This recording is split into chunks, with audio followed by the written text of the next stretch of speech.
नमस्कार, स्वागत है आपका सत्यहिंदी.com के खास कार्यक्रम सुनिए सच में। मैं हूं नीलू व्यास और इस प्रोग्राम के जरिए आप तक पहुंचाती हूं दिन भर की 5 बड़ी खबरों का विश्लेषण। तो चलिए शुरुआत करते हैं आज की हेडलाइन से। प्रधानमंत्री नरेंद्र मोदी के पंजाब के फिरोजपुर दौरे पर मुख्यमंत्री चरणजीत सिंह चन्नी ने एक कमेटी बनाई है और कल इस पर सुप्रीम कोर्ट में होगी सुनवाई।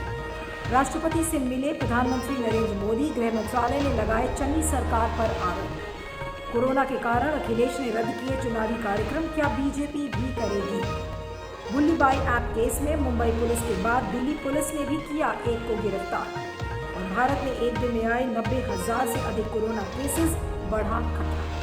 तो चलिए शुरुआत करते हैं हमारी आज की पहली बड़ी खबर से और वो खबर जुड़ी हुई है प्रधानमंत्री नरेंद्र मोदी के पंजाब में फिरोजपुर दौरे से जुड़ी हुई। कल प्रधानमंत्री नरेंद्र मोदी फिरोजपुर गए थे, जहां पर उन्हें करोड़ों रुपए के इंफ्रास्ट्रक्चर प्रोजेक्ट्स का उद्घाटन करना था। मौसम खराब हुआ, जिसके बाद उन्होंने फैसला लिया कि वो गाड़ी से उस डेस्टिनेशन तक पहुंचेंगे, लेकिन रास्ते में फ्लाईओवर पर पीएम के मोटरकेड को 20 मिनट तक वेट करना पड़ा, जिसको लेकर ये बताया जा रहा है कि ये सुरक्षा में सेंध है, सिक्योरिटी लैप्स है। चन्नी सरकार पर काफी उंगलियां उठाई जा रही हैं। कहा है कि पंजाब पुलिस ने अपना काम ठीक से नहीं किया है, कोई इंफॉर्मेशन लीक हुई है। इन तमाम आरोपों के बीच चन्नी सरकार ने एक हाई लेवल की कमेटी गठित की है और इस कमेटी में होंगे जस्टिस मेहताब सिंह गिल और जो सेक्रेटरी होम अफेयर्स है, और जस्टिस अनुराग वर्मा। अब इस कमेटी को 3 दिन में ये रिपोर्ट सौंपनी है कि क्या ये सुरक्षा में सेंध था, सिक्योरिटी लैब्स था या नहीं था, ब्रीच ऑफ प्रोटोकॉल था या नहीं था। ये सारी चीजों पर ये कमेटी इन्वेस्टिगेट करेगी। अब आपको बता दें कि गृह मंत्री अमित शाह ने क्या कहा था। उन्होंने कहा था कि ये सबसे बड़ा सिक्योरिटी लैब्स है, उन्होंने ये कहा था। और कल सुप्रीम कोर्ट में एक याचिका फाइल की है, मनिंदर सिंह ने सबमिशन दिया है और ये कहा है कि ये तो एक बहुत ही गंभीर उल्लंघन है सुरक्षा का, ब्रीच ऑफ प्रोटोकॉल है और इस तरीके की वारदात ना हो, इसको लेकर उन्होंने याचिका फाइल की है। और चीफ जस्टिस एनवी रमन्ना ने कहा है कि कल की लिस्ट में ये पहला आइटम है, इसमें लेकर सुनवाई होगी।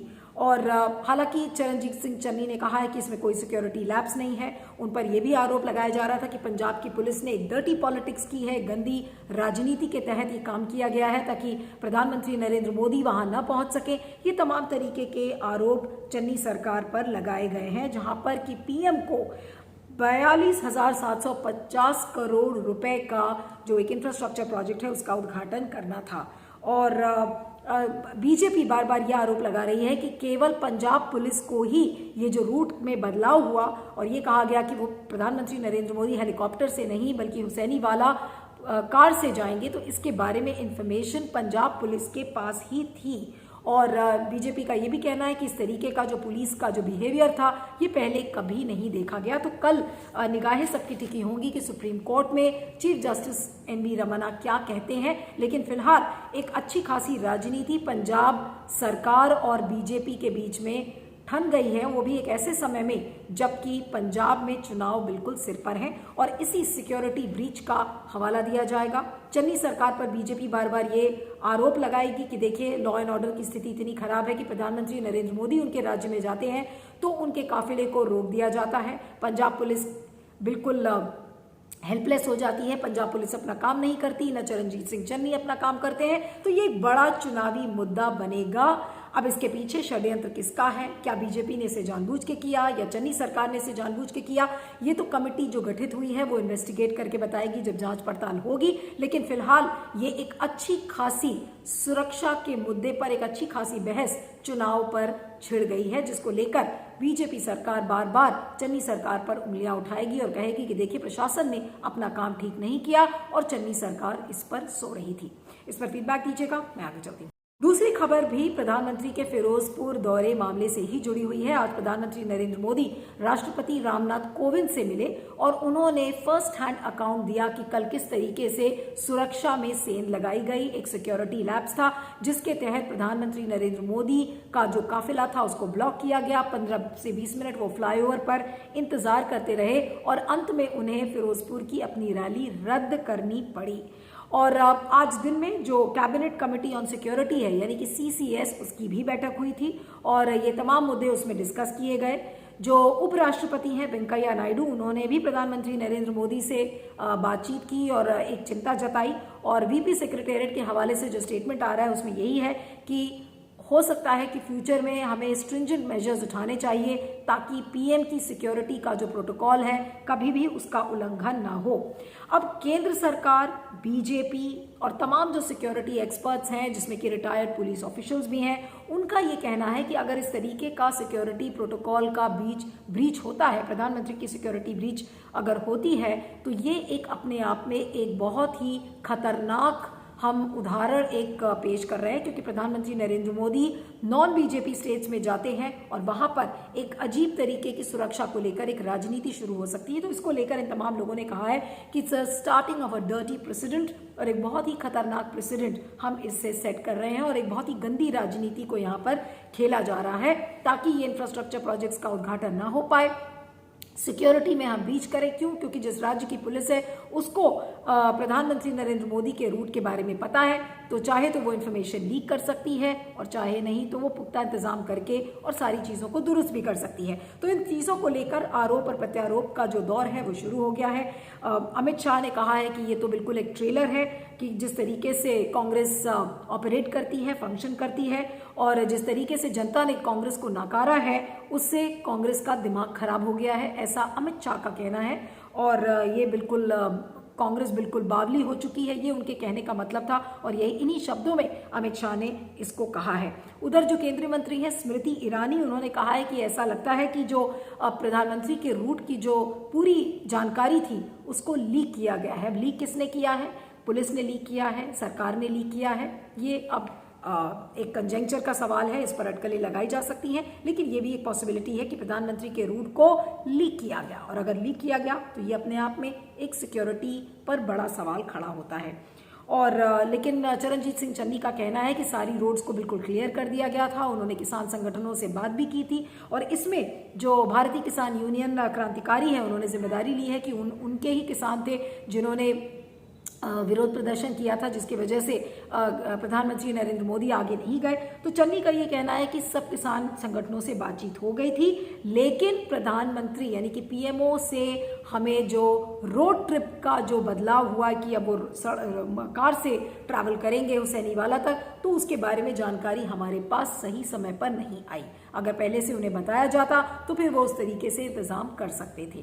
तो ये चन्नी सरकार का कहना है, लेकिन फिलहाल एक बड़ा इशू चुनाव के समय में बन गया है और चन्नी सरकार इसे कैसे डिफेंड करेगी, क्योंकि बार बार इस पर यह आरोप लगेंगे कि एक ऐसी सरकार जो प्रधानमंत्री नरेंद्र मोदी के सुरक्षा का हिसाब किताब नहीं रख सकती, तो फिर वो पंजाब के लोगों का ध्यान कैसे रखेगी, उन्हें सुरक्षित कैसे रखेगी। एक बड़ा चुनावी मुद्दा बन गया है और इसको लेकर एक बड़ा इशू BJP बनाएगी। तो बैठे बैठाए एक इशू जो प्लेटर पर BJP को मिल गया है पंजाब में। हालांकि पंजाब में BJP की कोई प्रेजेंस नहीं थी, उन्होंने गठबंधन किया अमरिंदर सिंह की पार्टी के साथ, लेकिन अब ये एक बड़ा नेशनल इशू बन गया है और ये केवल सिर्फ पंजाब का ही मामला नहीं है। जैसा मैंने कहा कि बाकी राज्यों में भी ये प्रेसिडेंट बन सकता है अगर इसमें कोई गंदी राजनीति खेली गई है, तो ये एक नेशनल इशू भी बन जाएगा और उन राज्यों में भी जो पंजाब के अलावा जहां पर इस साल चुनाव होने हैं। तो क्या होगा कल सुप्रीम कोर्ट में जब इस याचिका की सुनवाई होगी, इस पर देखेंगे कि क्या कुछ कहते हैं जस्टिस रमन्ना और क्या कुछ उस हियरिंग से निकल कर आता है। फीडबैक दीजिएगा, मैं आगे चलती हूँ। तीसरी खबर में बात करते हैं समाजवादी पार्टी के अध्यक्ष अखिलेश यादव की, जिनको अभी यूपी का दौरा करना था और उनकी जो रैलीज थी 7, 8 और 9 जनवरी को गोंडा, बस्ती और अयोध्या में शेड्यूल थी, लेकिन कोरोना के बढ़ते केसेस को देखकर आज अखिलेश यादव ने ऐलान किया कि उन्होंने अपनी सारी रैलीज को रद्द कर दिया है। अयोध्या का जो इवेंट था वो रद्द हो गया, गोंडा और बस्ती का भी उन्होंने रद्द कर दिया है। अब ये चीजें कब हुई है? अभी हाल में आपने देखा था कि इलाहाबाद हाईकोर्ट ने इलेक्शन कमीशन से ये कहा कि आप पोल्स को यानी कि चुनाव को अगर चाहें तो 1-2 महीने टाल दें और सारी पॉलिटिकल पार्टी से भी कहा गया कि आप अपनी रैलीज को रद्द करें। तो कल पहल किसने किया? कांग्रेस ने किया, एक मॉरल हाई ग्राउंड लिया और उन्होंने कहा कि कोरोना के चलते हम अब सारी रैलियों को रद्द कर रहे हैं, जितने भी चुनावी राज्य हैं वहां पर हम रैलीज नहीं करेंगे। अब आज अखिलेश यादव ने भी किया है। तो बड़ा सवाल यह है कि कांग्रेस ने कर दिया, अखिलेश यादव ने भी कर दिया। अखिलेश यादव जो मुख्य विपक्षी दल हैं उत्तर प्रदेश में, उन्होंने कर दिया, तो क्या बीजेपी ऐसा करेगी? क्योंकि बार बार ये कहा जा रहा था और अभी तक के विपक्षी दल ये कह रहे थे कि अगर सत्तारूढ़ पार्टी नहीं करती है तो फिर हम कैसे अलाउ कर दें बीजेपी को कि एक वॉक ओवर दे दे, यानी कि बीजेपी को हम कैसे अलाउ कर दें कि आप हमें आइए और रौंद डालिए चुनावी मैदान पर। अब क्योंकि विपक्षी दल ने इसमें पहल की है, पहले कांग्रेस ने और फिर समाजवादी पार्टी ने, तो अब देखना यह होगा कि क्या बीजेपी भी अपनी रैलीज को रद्द करती है। अभी प्रधानमंत्री नरेंद्र मोदी को 9 तारीख को ही लखनऊ जाना है, जिस दिन अखिलेश यादव को अयोध्या में रहना था। तो अब देखना यह होगा कि जिस तेजी से कोरोना के केसेस बढ़ रहे हैं, तो क्या बीजेपी अपनी रैलीज को रद्द करेगी या नहीं करेगी। सब की निगाहें अब उस पर टिकी होंगी। लेकिन अगर बीजेपी नहीं करती तो बीजेपी का जो दोगुलापन है कोरोना को लेकर और कोरोना इन्फेक्शंस को रोकने के लिए जो बड़े बड़े स्लोगन, बड़े बड़े प्रवचन जो देते हैं, सतर्क रहें, सावधान रहें, तो वो सारे दावों की पोल खुल जाएगी अगर बीजेपी अपनी रैलीज को रद्द नहीं करती है। और अगर ये रैलीज रद्द होती हैं तो फिर ये देखना होगा कि जितने भी राजनीतिक दल हैं उनके पास बाकी विकल्प कैंपेनिंग के क्या क्या हैं। नुक्कड़ नाटक, door to door campaigning, virtual campaigning, digital campaign, इनका सहारा पार्टीज कैसे लेंगी वो भी देखने वाली बात होगी। इस पर फीडबैक दीजिएगा, मैं आगे चलती हूँ। अगली खबर में बात करते हैं बुली बाई ऐप केस की, जहां पर मुस्लिम महिलाओं की तस्वीरों को नीलाम करने का मामला 1 जनवरी को सामने आया था। मुंबई पुलिस ने एक लड़की श्वेता सिंह नाम की उसको गिरफ्तार किया था, विशाल झा को गिरफ्तार किया गया और अब आज दिल्ली पुलिस की जो स्पेशल सेल है उसने ये कथित रूप से कहा जा रहा है कि जो बुल्ली बाई ऐप का जो असली क्रिएटर था, जिसने कि इस ऐप को बनाया था, उसको असम के जोरहाट इलाके से गिरफ्तार किया गया है। इस शख्स का नाम है नीरज बिश्नोई, 20 साल का शख्स है और ये स्टूडेंट है बीटेक का वेलोर इंस्टीट्यूट ऑफ टेक्नोलॉजी से। तो बताया जा रहा है कि इसी ने इस ऐप को बनाया था, गिटहब जो प्लेटफॉर्म है उस पर, और इसी के नाम से ही ट्विटर अकाउंट भी खोला गया था। अब आपको बता दें कि 3 राज्यों की पुलिस इस काम को कर रही थी। जो असली कॉन्स्पिरेटर है, असली जो षड्यंत्र जिसने इस केस में षड्यंत्र किया था, उसको पकड़ने की कोशिश की जा रही थी। पहले मुंबई पुलिस पड़ी, फिर उसके बाद दिल्ली पुलिस ने आज तीसरे शख्स को इसमें गिरफ्तार किया है। अब आपको बता दें जो इंटेलिजेंस फ्यूजन और स्ट्रैटेजिक ऑपरेशंस यानी कि IFSO जो स्पेशल सेल का है, उसने इस मामले की छानबीन शुरू की थी और अब जाके इस मामले में तीसरी गिरफ्तारी आई है। और बुधवार को ही जो दिल्ली पुलिस के कमिश्नर है राकेश अस्थाना, उन्होंने ये केस IFSO को ट्रांसफर किया था, जिसके बाद अब ये जानकारी मिली है और तीसरी गिरफ्तारी सामने आई है। तो गिरफ्तार तो किया जा रहा है और गिटहब प्लेटफॉर्म से उन ऐप्स को हटाने की भी बात कही जा रही है, लेकिन सवाल ये उठता है कि जिस मानसिकता के लोग इससे जुड़े हुए हैं, कहीं 18 साल की लड़की, कहीं 20 साल का ये बीटेक स्टूडेंट नीरज बिश्नोई, तो जिस माइंडसेट से ये लोग इस ऐप पर काम कर रहे हैं, तो ये कहना तो भूल होगा कि इनको ये नहीं पता है कि इस ऐप को बनाने के बाद इसके रिपरकशंस क्या होंगे। वो एक आइडियोलॉजिकली एक पर्टिकुलर विचारधारा के तहत वो काम कर रहे हैं, पैसे के लिए काम कर रहे हैं, उनका शोषण किया जा रहा है। ये सारे एंगल्स छानबीन वाले हैं कि क्यों ऐसा ये लोग कर रहे हैं। क्या पैसे के लिए उन्होंने किया? क्या विचारधारा से उनकी प्रॉक्सिमिटी थी इसलिए किया गया? कौन सी विचारधारा है, किसकी विचारधारा है जिसके तहत ये ऐप बनाया जा रहा है ताकि मुसलमान महिलाओं के तस्वीरों की नीलामी हो? ये सारी छानबीन का मामला है और दिल्ली पुलिस गिरफ्तार तो कर रही है, मुंबई पुलिस ने भी गिरफ्तार किया है, लेकिन क्या आज की पुलिस ये इंश्योर कर सकती है कि मुसलमान महिलाओं को हम आगे भविष्य में कैसे महफूज रखेंगे? क्या पुलिस उनको इस बात का एश्योरेंस दे सकती है कि इस तरीके के ऐप अब भविष्य में नहीं पनपेंगे? क्योंकि जिस तरीके से टेक्नोलॉजिकल रेवोल्यूशन अपने देश में हो रहा है, तो क्या गारंटी है कि जिस तरीके से हमने सुल्ली डील्स 6 महीने पहले देखा था, उसी का एक क्लोन है ये बुली बाई ऐप, उसको बनाया गया। क्या गारंटी है कि आज से 6 महीने बाद हम फिर से एक बुली बाई ऐप का एक क्लोन हम नहीं देखेंगे? तो ये चीज ना हो, इसको जड़ से कैसे उखाड़ेगी पुलिस और इसको जड़ से कैसे उखाड़ेंगी हमारी राज्य सरकारें, केंद्र सरकार, इस पर छानबीन होनी चाहिए। और बहरहाल जिस तरीके से खास समुदाय की महिलाओं को इसमें टारगेट किया गया है, निशाना बनाया गया है, तो सबकी उम्मीद ये थी कि शायद प्रधानमंत्री नरेंद्र मोदी इस पर बोलेंगे, IT मिनिस्टर शायद इस पर बोलेंगे, गृह मंत्री इस पर कुछ बोलेंगे, लेकिन फिलहाल अभी इसको लेकर कंप्लीट चुप्पी है। पुलिस इसमें गिरफ्तारी कर रही है, लेकिन क्या महज गिरफ्तारी से इन मुस्लिम महिलाओं को, जिनकी करीब 100 मुस्लिम महिलाएं थी जिनकी तस्वीरों को नीलामी की गई, तो क्या आज उनको न्याय मिल पाएगा इस गिरफ्तारी से? और क्या हम असली तह, जो षड्यंत्र का जो बिल्कुल तह तक क्या हम पहुंच पाएंगे, और जो असली कॉन्स्पिरेटर है क्या हम उस तक पहुंच पाएंगे?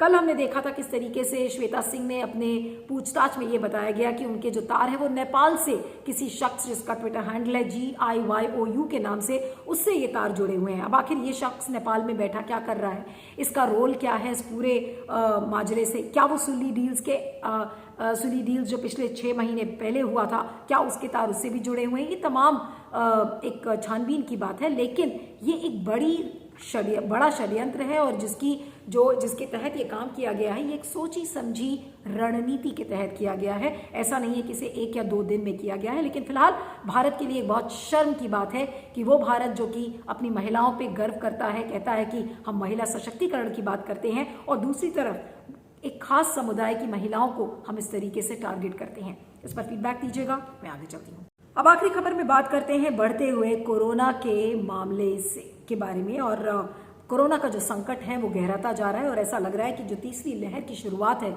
वो अब हो चुकी है, और बहुत भयानक रूप में सामने नहीं आ रही है, लेकिन बहुत तेजी से ये संक्रमण फैल रहा है। पिछले 24 घंटे की अगर हम बात करें तो 90,928 नए केसेस कोरोना के सामने आए हैं, और ये 56% बढ़ोतरी दिखी है। और जिस तेजी से ये फैल रहा है, लोग कह रहे हैं कि हम 5 लाख का आंकड़ा 24 घंटे के अंदर बहुत जल्द क्रॉस कर जाएंगे। अगर ओमिक्रॉन के आप केसेस देखें तो 2630 केसेस हो गए, और ओमिक्रॉन वेरिएंट के बारे में यही कहा जाता है कि इसका संक्रमण बहुत ज्यादा तेजी से फैलता है।